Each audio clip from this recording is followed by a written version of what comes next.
Pearce is a freelance author and journalist based in London, England. He has reported on environment, science, and development issues from 64 countries over the past 20 years. Trained as a geographer, he has been an environment consultant of New Scientist magazine since 1992. He writes regularly for The Guardian newspaper, is a frequent lecturer, having spoken on 6 continents in the past 4 years, and is a regular contributor to U.S. newspapers and magazines. Pearce's books have been translated into at least 14 languages. His books include When Rivers Run Dry, Confessions of an Eco-Sinner, Earth Then and Now, With Speed and Violence, Deep Jungle, and The Coming Population Crash, published in April of this year. Please join me in welcoming Fred Pearce.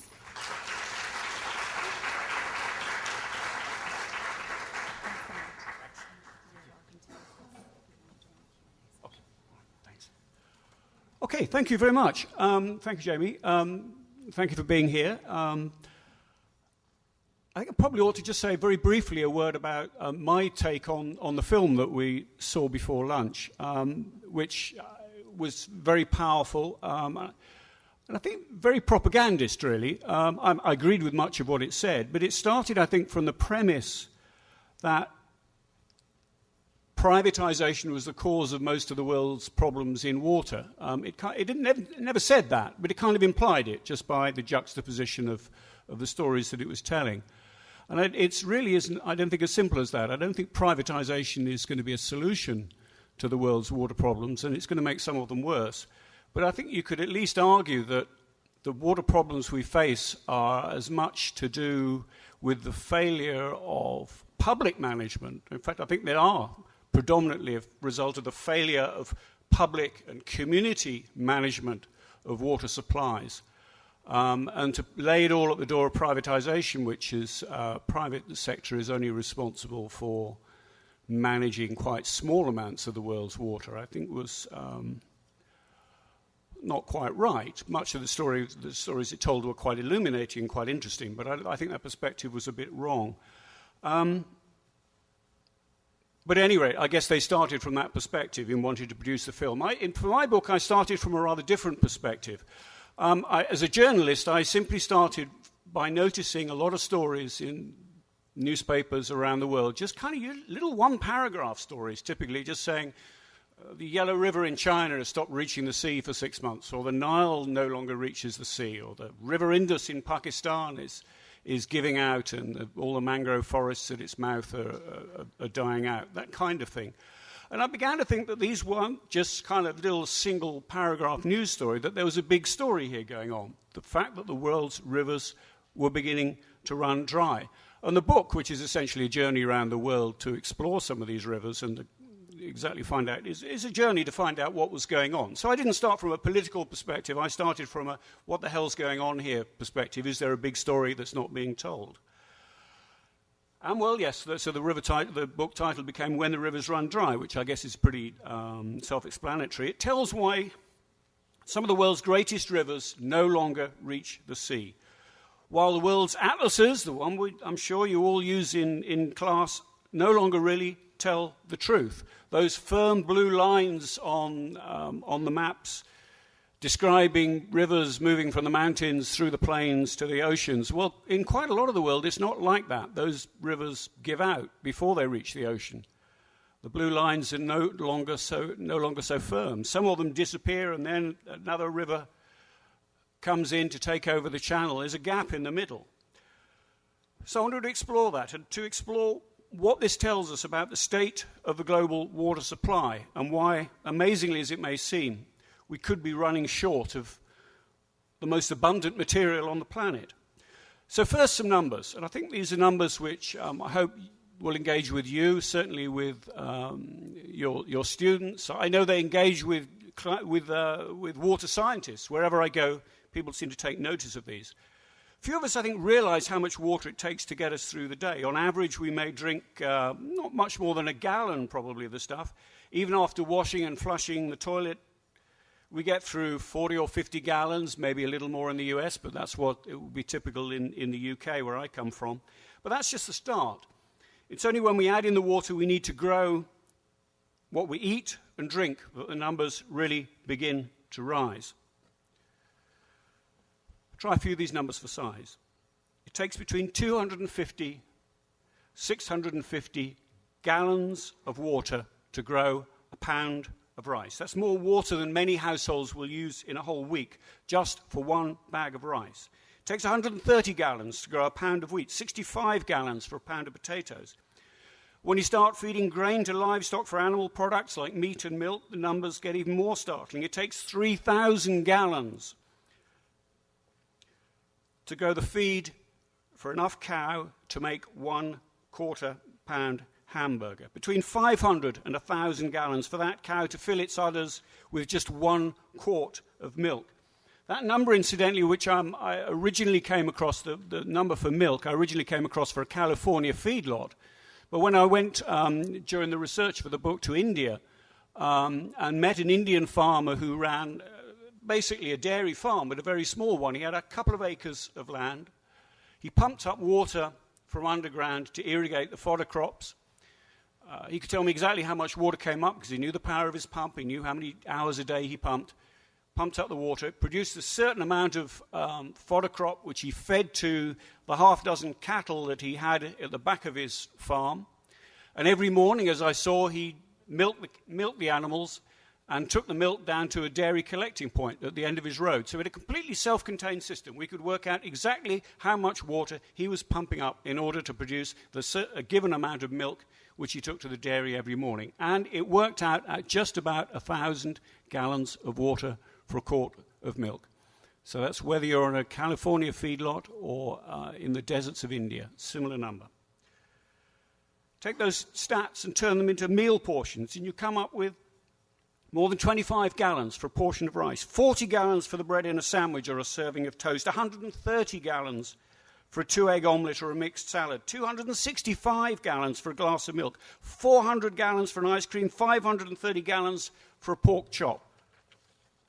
And if you have a sweet tooth, so much the worse. Every teaspoonful of sugar in your coffee requires 50 cups of water to grow it, which is a lot, but not as much as the 37 gallons of water, which is about 600 cups, needed to grow the coffee itself.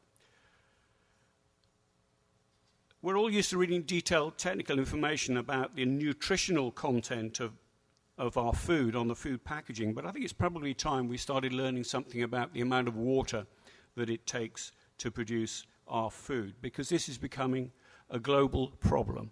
Now, I worked this out for me.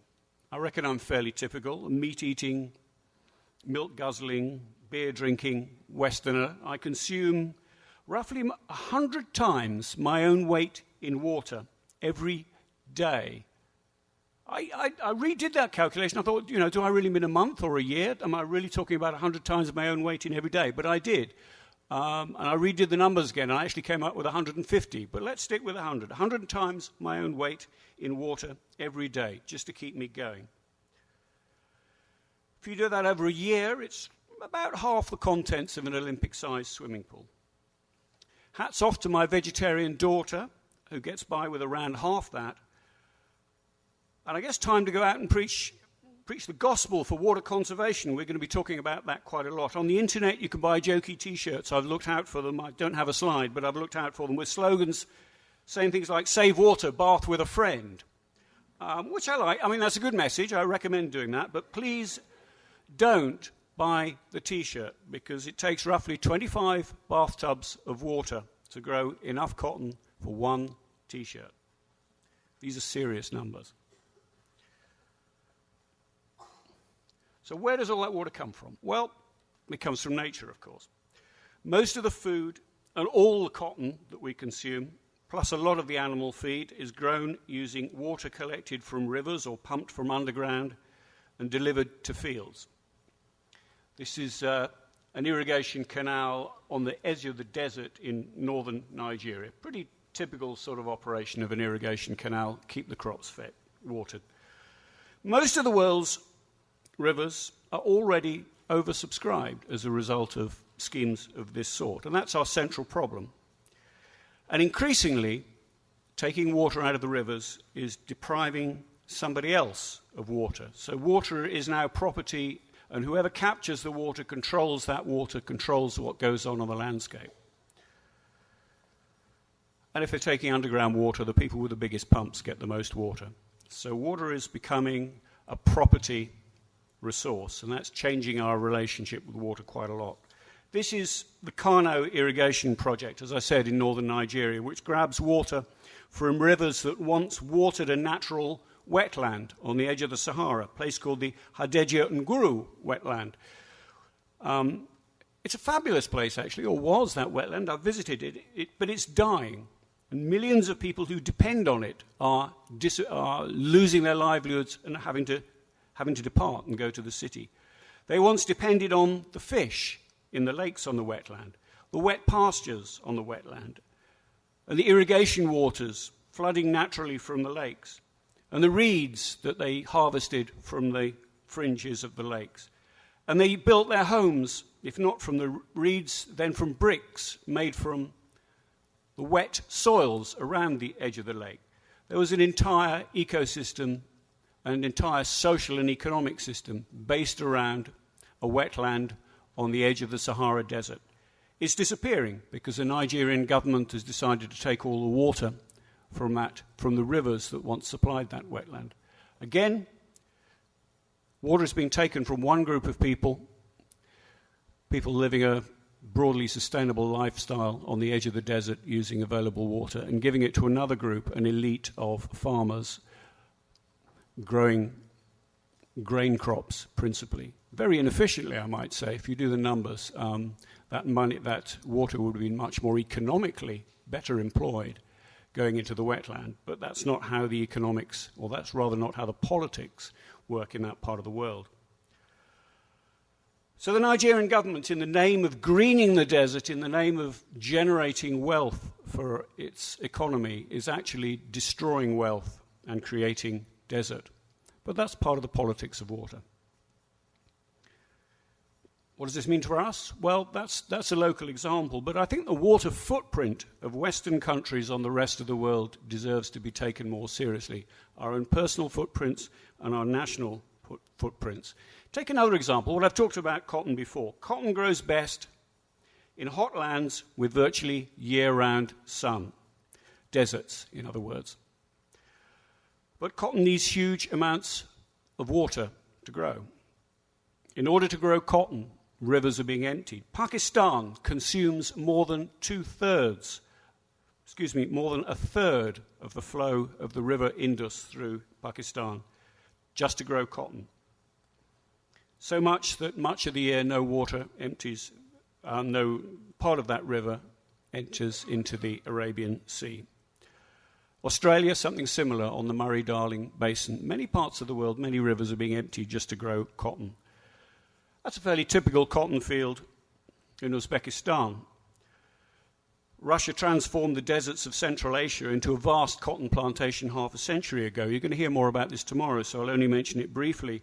But that began the destruction of the Aral Sea. Many of us will have seen pictures of the dried up bed of the Aral Sea and the hulks of old ships sitting on the sand. The Soviet Union's demand for cotton did that. But not just the Soviet Union. In the last 20 years since the collapse of the Soviet Union, that system has been carried on by the private sector. Uzbekistan is the second biggest cotton exporting country in the world, and the world's biggest per capita user of water because of that cotton production. Uzbekistan is a vast user of water to grow cotton. Check your clothing later. Look at the labels in your clothes. If anything says made in Bangladesh, and much of our clothing today does, most of the cotton to produce clothes in Bangladesh is grown in Uzbekistan. So if your clothing says made in Bangladesh, it was made in part using cotton, which helped to empty the Aral Sea. And the Aral Sea has emptied in a big, big way. This is a man standing, a water engineer actually, though he hasn't got much water to engineer, standing on the shores of what was the Aral Sea at a town called Minac, which is a holiday resort and a fishing port until the 1960s. You would have to walk from that spot 100 kilometers, about 60 miles, in order to find the sea today. It's retreated that far. What was once the world's fourth largest inland sea is now just a few saline pools a very long way away from the old shore. Cotton did that. Just growing cotton, nothing else. Other water-guzzling crops are having similar kinds of effects around the world. Rice or sugarcane, fodder crops like alfalfa, also extremely thirsty crops. 2/3 of all the water, roughly speaking, 2/3 of all the water that we as humans take from nature around the world is going into agriculture. Much of it for our food, but some of it for cotton and increasingly for things like biofuels. That's something I'll return to. So water, which used to be thought of as a great unlimited resource, it's really hard to believe that we might be beginning to run short of this stuff. And yet, because of projects such as this, because of our demands on water such as this, major rivers of the world, like, as I mentioned, the Indus and the Nile and the Yellow River in China, the Rio Grande and the Colorado in the US, the Murray in Australia, many others running dry for at least part of the year. Major rivers of the world running dry, literally.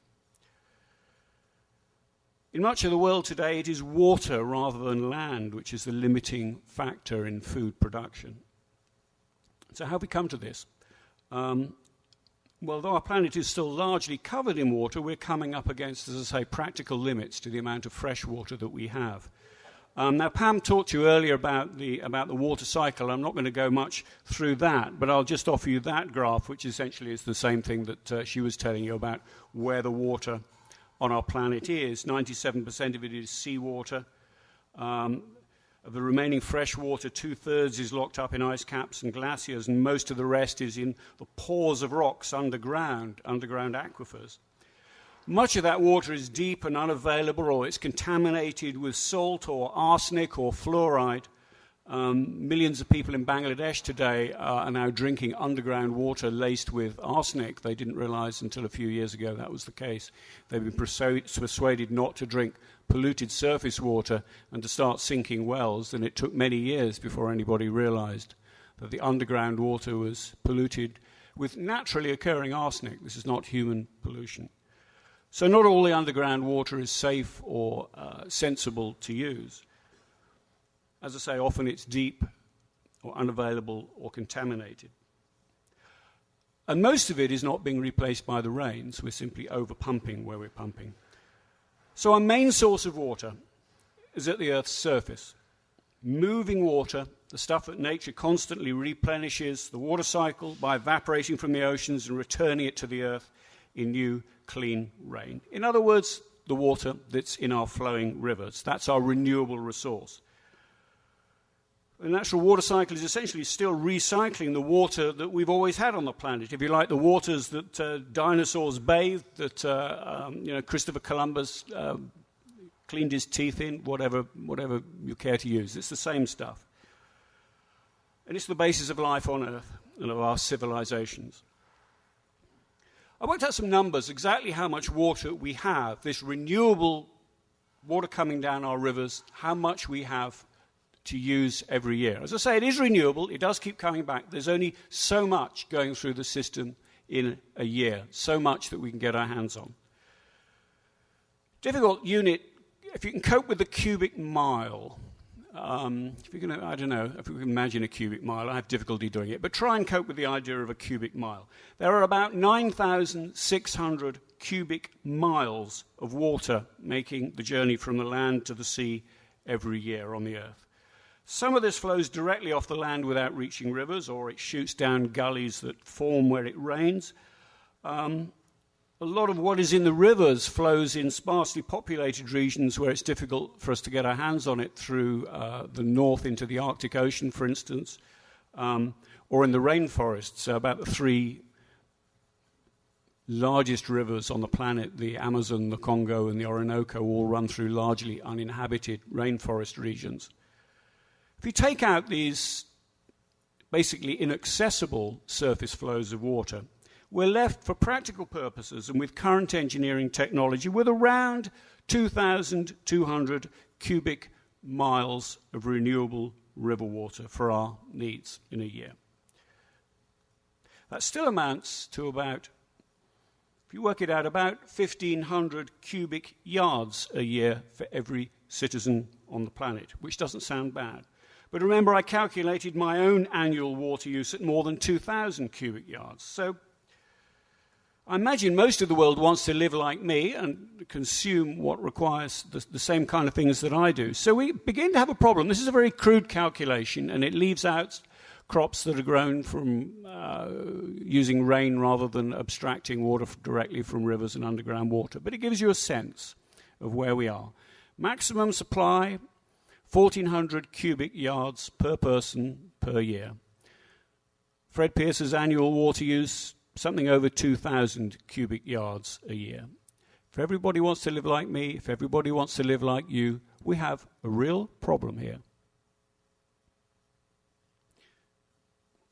We're coming up against real limits to what until recently had seemed an inexhaustible resource. So what kind of a problem is this? Well, it's partly and in places a crisis caused by climate change. That's certainly a major issue now. For instance, the Colorado and the Rio Grande receive much less water in rainfall on their catchments than they did even a decade ago. The Yellow River in China similarly. That's a picture taken in the Chihuahua Desert in northern Mexico. The land behind this guy used to be irrigated farmland, but no more. There's no water in the river that once supplied that, so there is no irrigation going on there anymore. There are more and more places around the world where climate change is stopping us do what we used to do with water. Across huge swathes of the planet, from North Africa through the Middle East into Central Asia, and parts of northern China, there is less rain than there was. And if that is due to man-made climate change, and the evidence suggests that it is, then we can expect the trend to worsen. It's going to be hard to predict exactly what the effects of climate change are going to be on rainfall around the planet. I'd advise you to be a little bit careful of maps like the one that Pam showed you earlier. I'm sure Pam would agree with this, that different climate models have different predictions about how climate change will influence rainfall patterns. But there is, as she mentioned, a central thing which we can be fairly sure of, which is that in the future the wet areas are going to get wetter and the dry areas are going to get drier. So there's going to be more problems like this one in northern Mexico. So climate change is going to be an increasing problem. It's going to create increasing threats. Partly because the water won't be there, and partly because we won't know whether the water's going to be there or not. How do you build a dam for 30 years ahead if you don't know what the rainfall's going to be doing over the next 30 years? But right now the crisis is even greater as a result, not of any climate change now or in the future, but our huge demands on the world's rivers.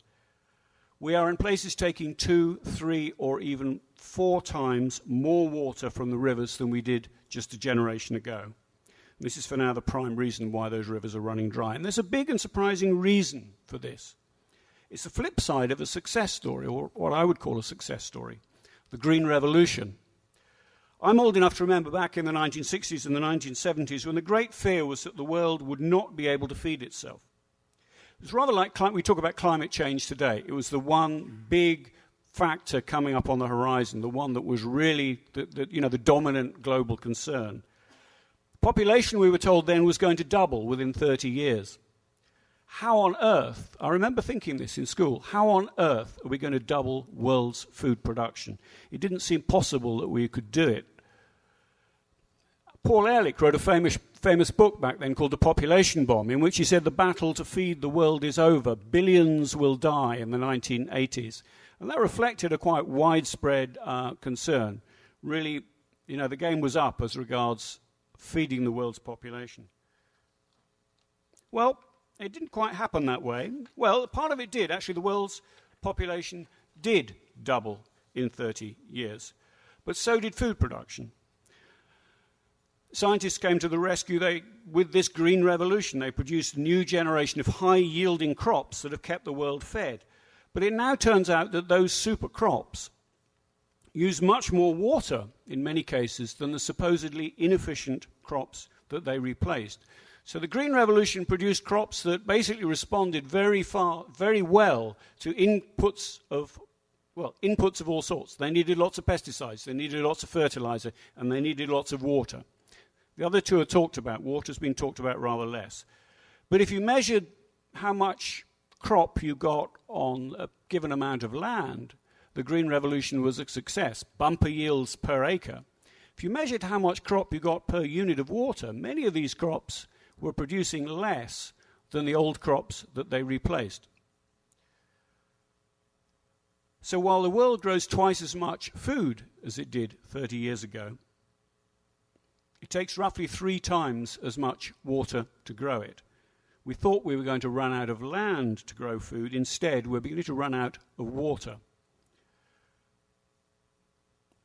One thing that happened as a result of the Green Revolution was a massive increase in the exploitation of underground water reserves. Many parts of the world that used to grow their crops from surface water, taking water from the rivers, well, the rivers, they dried up. So they're now using much greater reliance on underground water.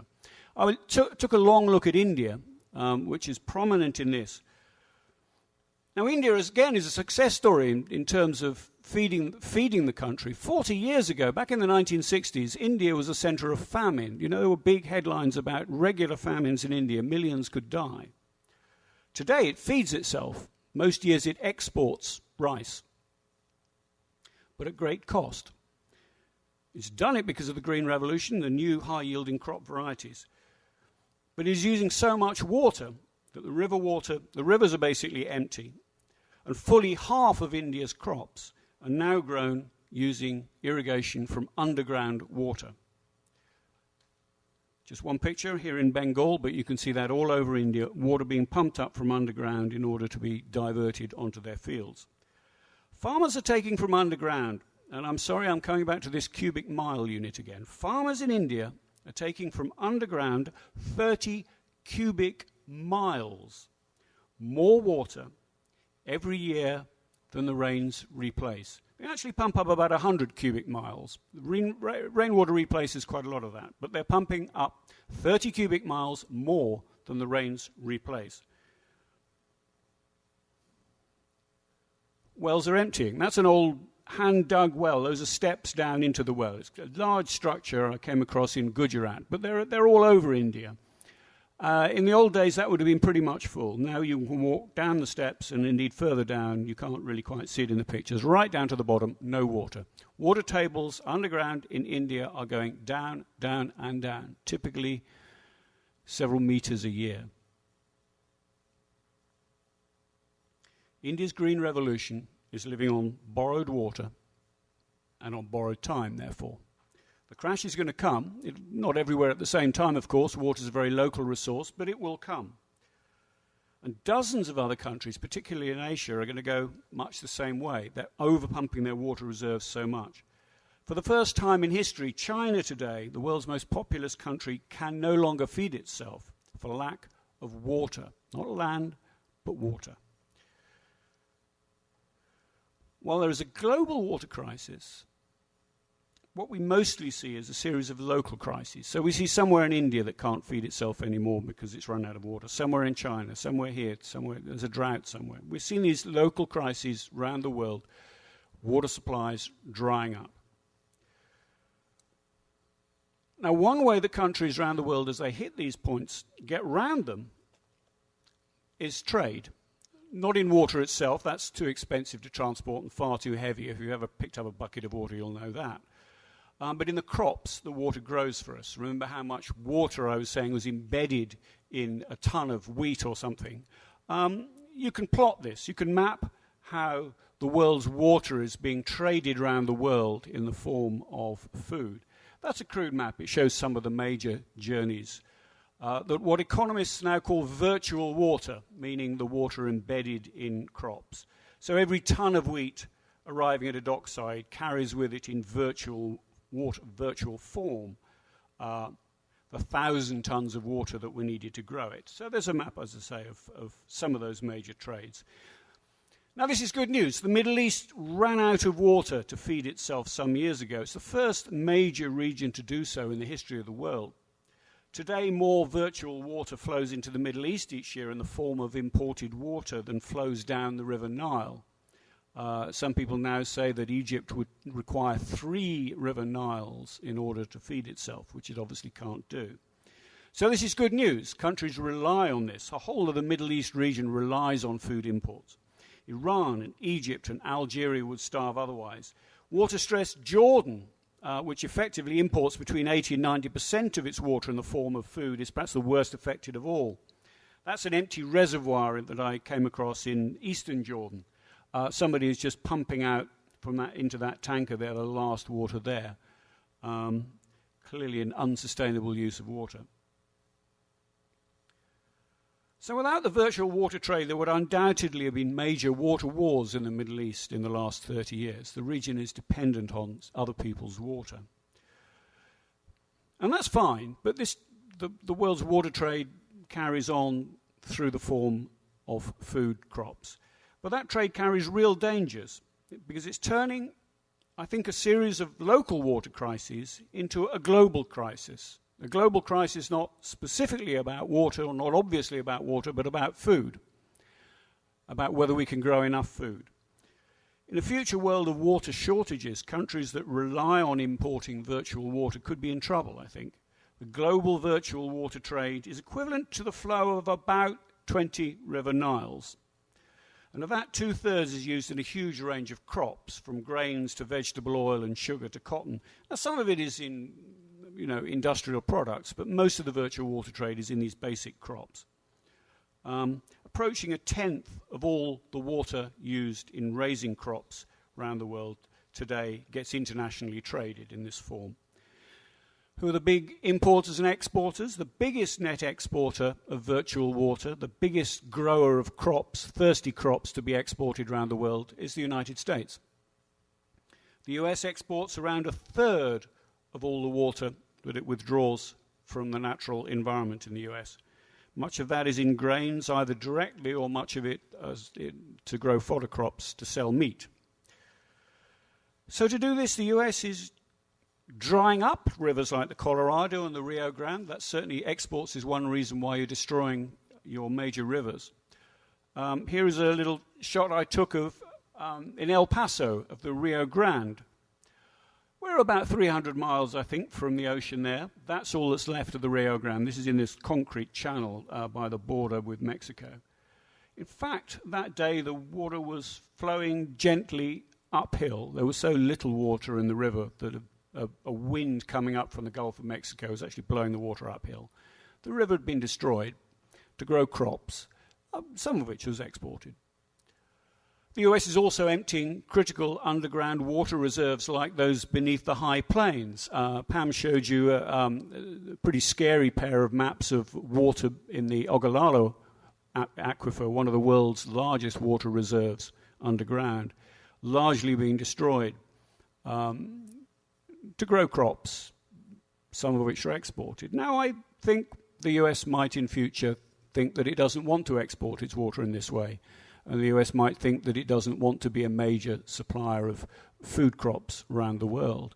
And if the United States takes that view at some point, the rest of the world will have cause to be extremely worried. Not least my own country. In England, we import very large amounts of virtual water in crops from around the world, about 40 cubic kilometers, which I can't quite immediately translate into cubic miles, but it's probably about something like 15 or 18 cubic miles of water, which Britain alone imports. Most European countries are big importers of other people's thirsty crops grown with other people's rainwater. And you can see how this is playing out. Remember the global crisis or the price spike in major world foods around 2 years ago, in 2008. Lots of food riots around the world as grain prices, bread prices went up 3- or 4-fold. Big panic around the world, caused principally by droughts in Australia and all parts of Europe as well, which reduced food stocks and helped trigger those price rises. Since then, there's been a lot of land grab going on, people trying to secure their future food supplies by buying up farmland around the world. And really that was a water grab, because what happened in 2008 was that a couple of places around the world ran out of water because of drought in order to grow the crops they would normally grow for export. That triggered a huge price spike. So in that way, a local water crisis was translated into a global surge in food prices. And I think around the world we're going to see more and more of that. So local water problems, water is a local resource, but local water problems are more and more going to be turned into global issues. We're going to hear a lot more about this. And that's before, really, we start talking about biofuels, because biofuels are also very thirsty crops. And if the world is going to get in a big way into growing biofuels, we have to ask the question, do we have enough water to grow both food crops and biofuels? And cotton as well. I think we're going to have to think about that. Do we have to give food the priority over biofuels? Do we have to stop growing cotton? What should we do? Well, I'm going to go through one or two options. Maybe we should just increase the amount of water that we have available to use around the world. After all, there's a lot of water, not least tied up in the oceans. So desalination of seawater is certainly an option. The technology has been, it's fairly mature technology, but it's still developing and prices are still coming down. Israel has got the price of its desalinated seawater down to about 50 cents for a cubic meter of water, which is quite competitive with, at any rate, some other sources of water. So that's a main source of... Desalination is, after all, quite common for supplying water to cities in the Middle East. It began in Saudi Arabia and Kuwait on a large scale, now moving on to Israel. Roughly 3% of drinking water supplies around the world today come from desalination of seawater. My guess is that that percentage will increase as the years go by. And you can see in Florida and California, people are building desalination plants for regular supply of water. In Cape Town in South Africa, Perth in Australia, big cities coming to think that they need desalination. Even in my own city in London, we recently completed a small desalination plant, not for regular use, but as a backup in case of major droughts. So desalination is a technology that's spreading around the world. There are two basic means that you desalinate seawater, one of which is you simply boil the water. So you boil it off and you collect the evaporated water and you get rid of the salt that way. The other way is to have filtration systems, sometimes called reverse osmosis, but basically it's an advanced form of filtering to get rid of the salt and leave you with clean drinking water. The problem with both technologies, and the reason why desalination is likely to continue to be quite expensive, is they're very demanding of energy.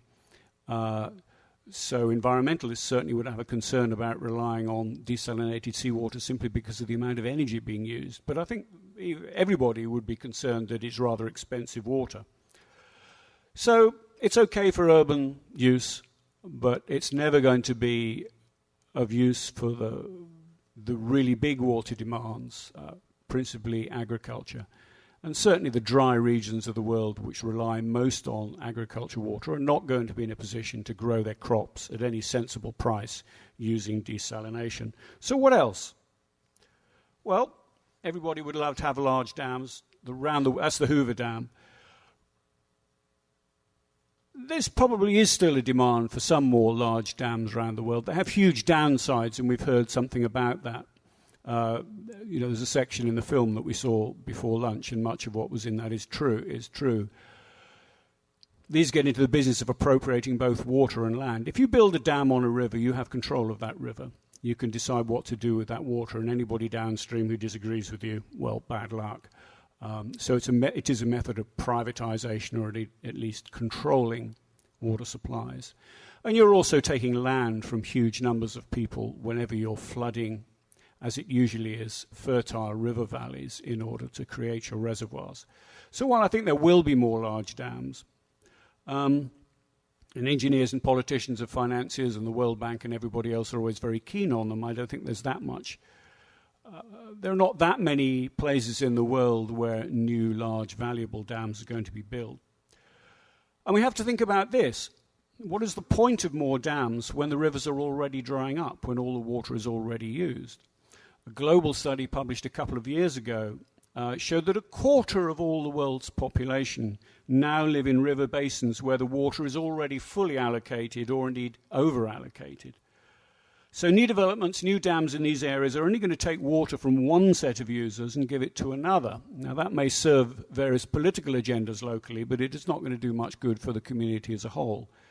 Dams at that point become sources of conflict over water rather than anything else. So if many rivers are already exploited to their limit, triggering conflict sometimes, what else can be done? Well, engineers go to the next stage. They think now about moving water from one river system to another, from one river basin to another, from wet regions to dry regions. And it's possible, but it's very expensive. It's expensive in terms of building infrastructure, and it's even more expensive in terms of pumping the water, the distances, and especially the vertical distances that you need to move water from one river basin to another. China is currently spending $60 billion on a series of vast canals to pump water from its wet south to the arid north to refill the Yellow River. Now that's the Yellow River on a good day, but that river, which is not that big actually, is trying to provide water for a huge area of northern China, the breadbasket of the world's most populous country, and it simply can't do it. There isn't enough water. So they want to pump water from the wet south. But as I say, at huge, huge cost. India, its rivers running dry, and much of the country, especially the west and the south, is talking about doing a similar thing to move water from the wet, monsoon-fed rivers of the north, like the Ganges, into the drier southern and western regions of the country. The price tag on that is being put at $200 billion. Huge sums of money, even for a fast-developing country like India.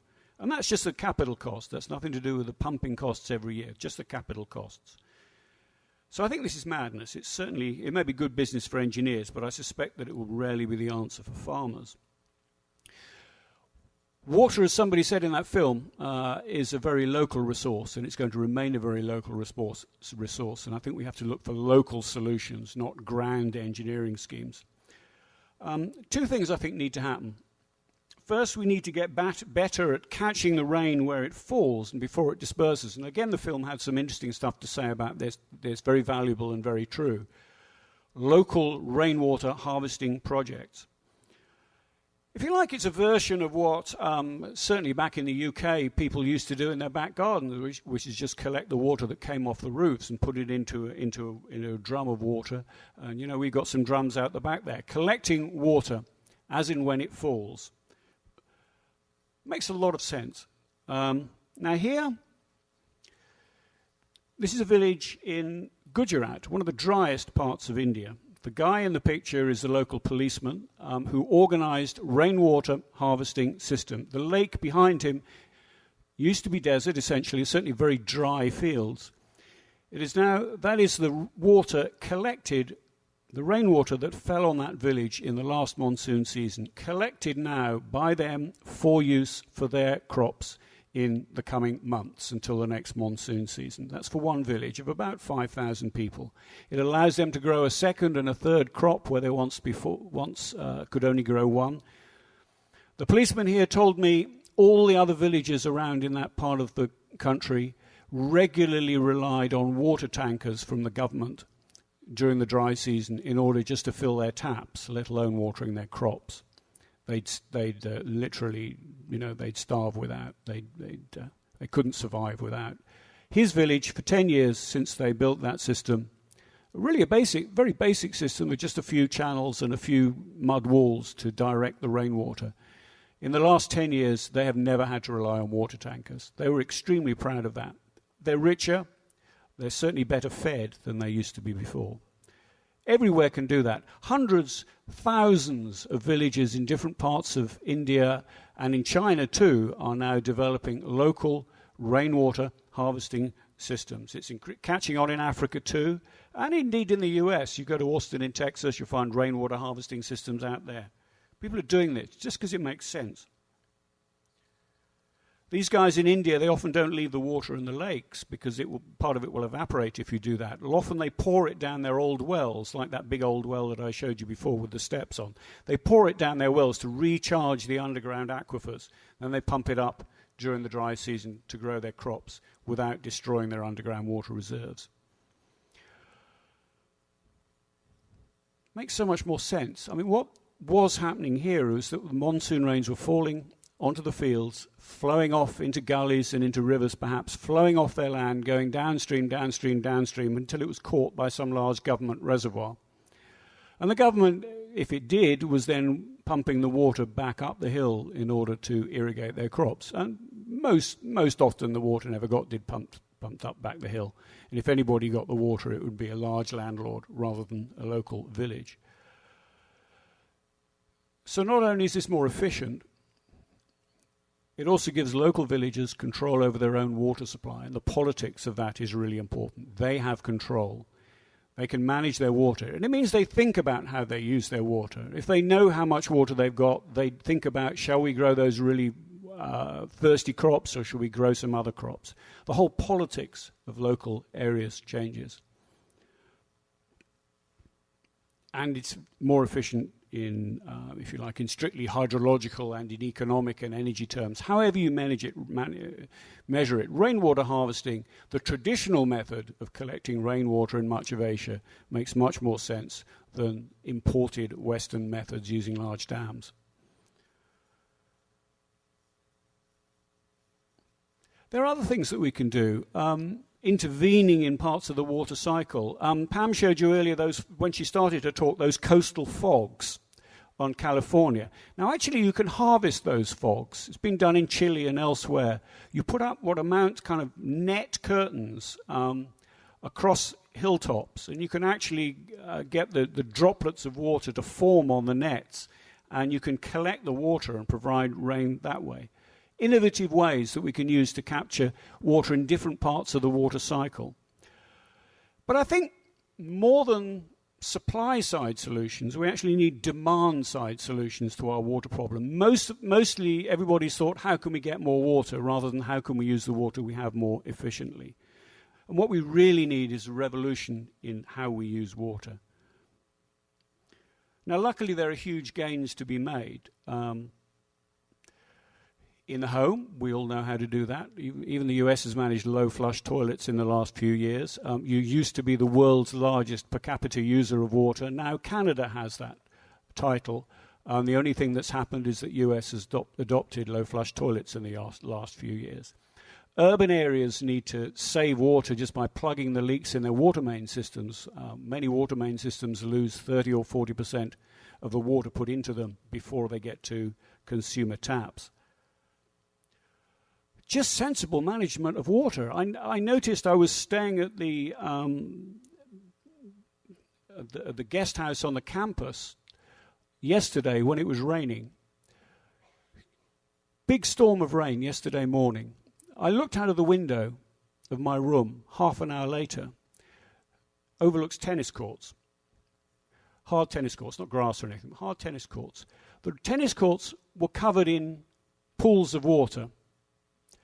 And they were being irrigated. There was a spiral system which is irrigated. Presumably in the dry weather they wanted to do that to keep the dust down or something. But it was a completely insane image of a flooded tennis court being irrigated as if it hadn't rained for 3 months. I don't know who manages that, but there are just so many ways in which day-to-day management can reduce the amount of water that we use. But urban use of water, well, that's one thing. But as I said earlier, the really big use of water is in agriculture. And it's in agriculture where we need to use water massively more efficiently. So I guess the bad news is that we use water in agriculture really very inefficiently indeed. But the good news is that we could do it so much better. Tens of millions of farmers around the world, including in the most arid, the most water-starved parts of the planet, still irrigate their crops basically by flooding their fields, just covering them with water in the expectation that some of that water will get to the roots of the crops. In practice, most of that water evaporates. Some of it will percolate underground, and, well, maybe you can pump that back up again. But most of it will evaporate. Somebody else will get it, I suppose. It'll go back into the water cycle, and it will rain on somewhere else. But for practical purposes, locally, and probably in that river system, that water is lost. Yet, cheap systems of drip irrigation, basically putting water, not just spreading it across the field, but putting it into pipes with holes in that will deliver the water close to crop roots. Not expensive systems. You don't have to have all control systems. You can do it quite cheaply. Drip irrigation systems can cut water demand for crops by 40 or 50%, sometimes even 70 or 80%. And yet, even in some of the most water-starved parts of the planet, it is not done. It's insane. Large reservoirs also lose large amounts of water. A statistic I came across researching the book, the amount of water that evaporates from Lake Nasser, which is the lake behind the High Aswan Dam in Egypt, the huge dam on the Nile, built 50 years ago, the amount of water that evaporates from that reservoir would keep the UK, my own country, give it enough water for an entire year. In other words, you could provide everything for industry and agriculture and homes for 60 million people in Britain with the amount of water that just evaporates from that reservoir. In the tropics, evaporation rates from reservoirs are absolutely huge. Again, it's insane. So as I say, I'm a pessimist and an optimist. I'm a pessimist because by and large we use water so wastefully, resulting in, well, that's just, I quite like the bird footprints on it. But anyway, dried up mud, dried up reservoirs, that one's in Jordan. We get scenes like that all over the world. But I'm an optimist because I can see that we could do things so very much better. We do have enough water, I believe, on the planet to do what we need to do, but we just need to manage it an awful lot better. So to conclude, I guess water is a resource like no other. Organizing its supply and distribution is a task like none other. And something that, it's a commodity, but it's also a human right. And that was something which was touched on really persuasively in that film, but I think wasn't resolved. It said, yes, water is a human right. Yes, it absolutely has to be a human right. But we have to find ways of persuading people to use it better. We have somehow to ensure, yes, universal access, but we also have to encourage communal efforts at conservation, maybe at the village level, like those rainwater harvesting systems, and also probably, I think, price incentives to penalize misuse and encourage more efficient water use. And maybe the market sector does have a role to play in that. I kind of feel that we're, as a communities, we're actually less good than we used to be at managing this kind of things where you need to have a price mechanism, but you also have to have a human right. People have to have access to basic resources, but also you have to use market forces in order to stop them wasting that water. I kind of think that we're getting worse and worse at doing that. So that's a tough ask, and I think it's basically a government task or a governmental task. How do we manage things so that we can use the water that we have on this planet more effectively? Water, they say, is the new oil, that it will cause water wars in the 21st century. Well, that may well be true. I certainly don't rule that out, but look, water is more than oil. It's more than that. We could get by without oil at a push. If we had to, we could get by without oil. We could not, any of us, get by for more than a day without water. So I'm going to stop there. Thank you.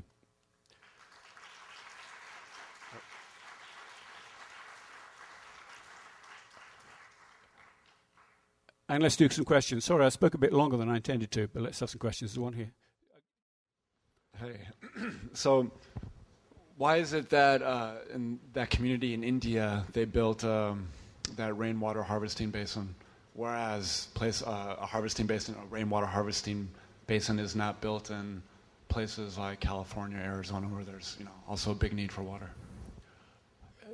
I think, yeah, that's a good question. I think because we just have a kind of paradigm of how we think, a very restricted, modern, industrial idea about how we manage water as big central infrastructure. We just have that in our heads, that that's how we do it. And that It doesn't work too badly in the US. I mean, in places like California, you're trying to irrigate lots of crops in the desert. It creates quite a large downside, I think. But it kind of works. And we've imported that, or exported that, across the world, to the extent that every country wants a Hoover Dam. It's almost literally true if you go through Africa and Asia. If they don't have one, every country wants something like the Hoover Dam, because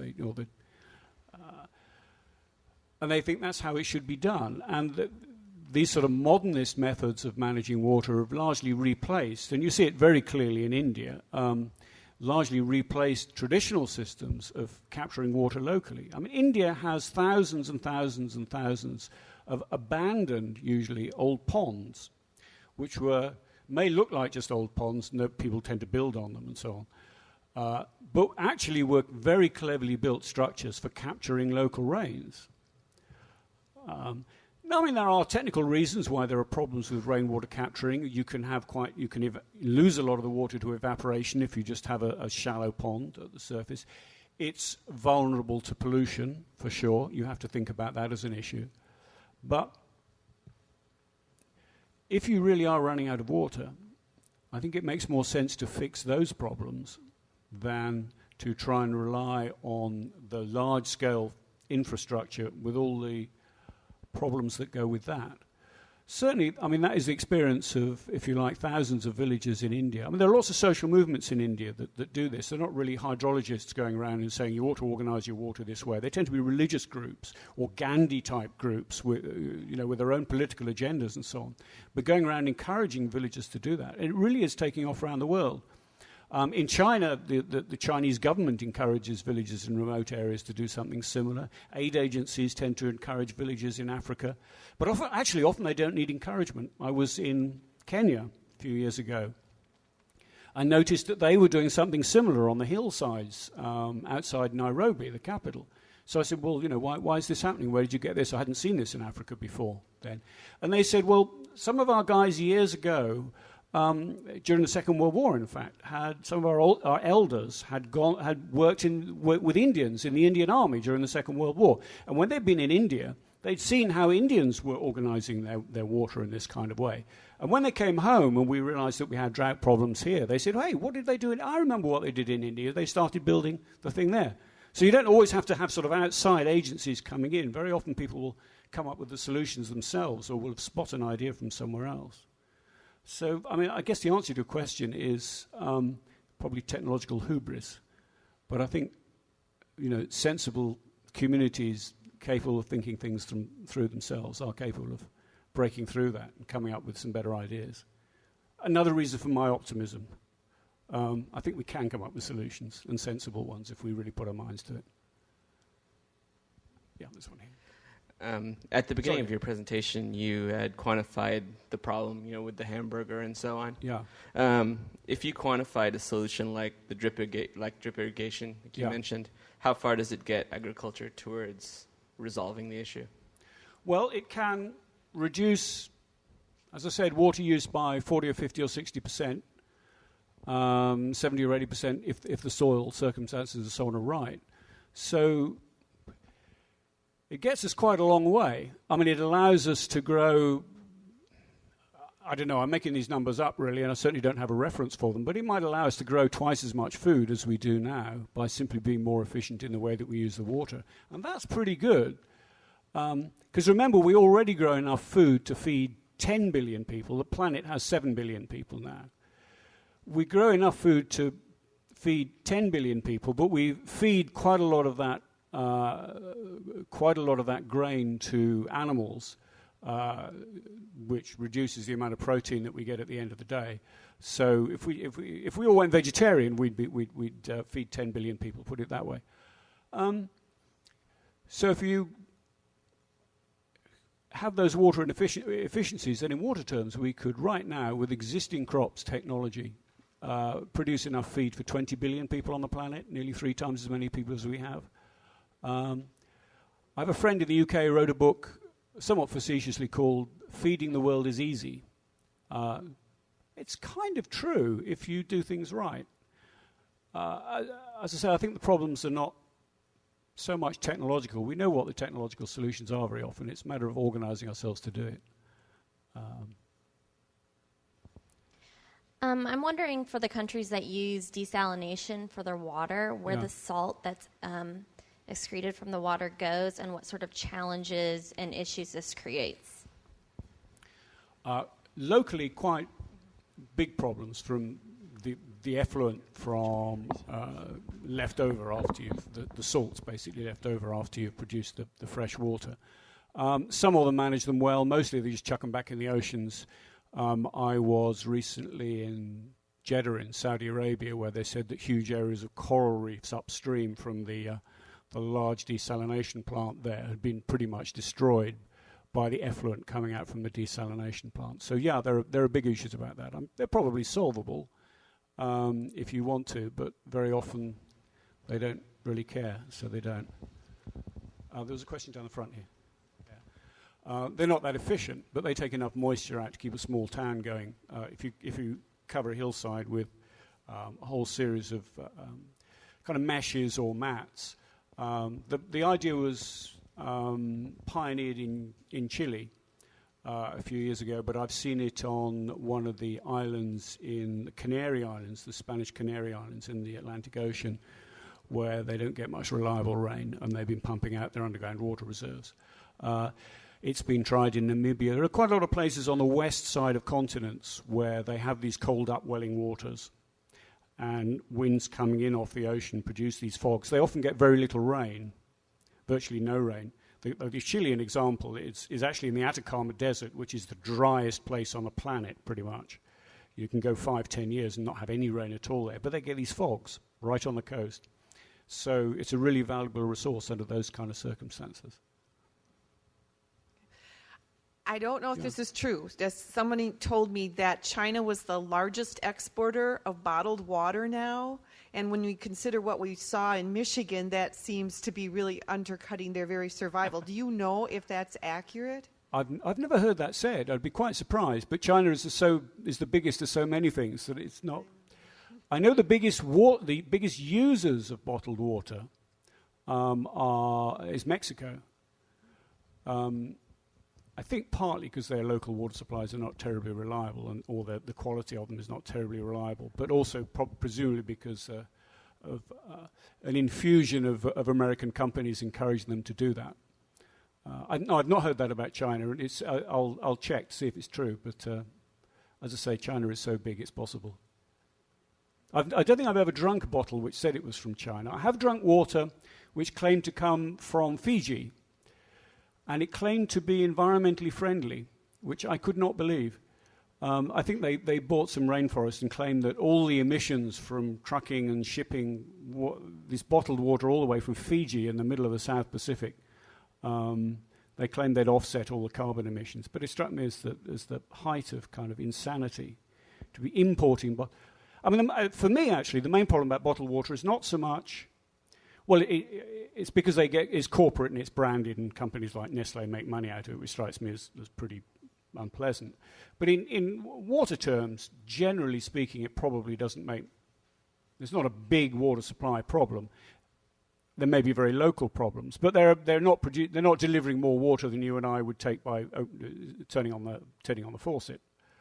But the energy involved in shipping bottled water around the planet is insane. Rather than putting it in a pipe and delivering it largely by gravity, you're putting it in these plastic bottles, putting it on trucks, or in the case of Fiji, in ships, and moving it around the planet. And that's, I think, the big environmental footprint of bottled water. There are local problems, I don't deny that, but I think the big issue is just an insane waste of water. It's like desalinating seawater when you don't need to. Just the energy involved in doing it is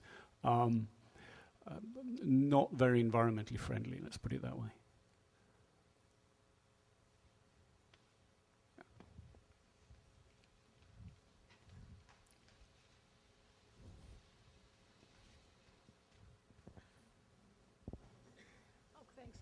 Hi. In regards to the desalination, my son spent a couple of years over in Australia, and he went there because he's a water engineer, and he heard that they had the most desalination plants in the world, which apparently they do have.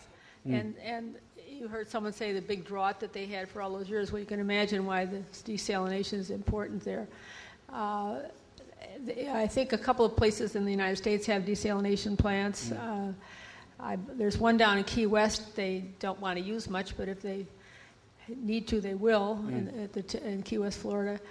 And the problem is a cost. I don't think that's been licked yet. I think that's being researched by graduate students. One of them I heard had an answer, but until that cost gets down in this country anyway, it's something in the future. But it is definitely relied upon in Australia, and they have loads of coral outside of Australia.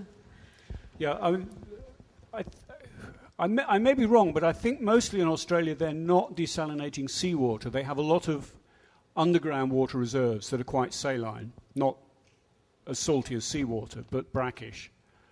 And I think they do a lot of desalination of those underground water reserves. Now, I mean, tell me if I'm wrong, but that's my understanding. They have some desalination of seawater, but a lot of it is this brackish water from underground.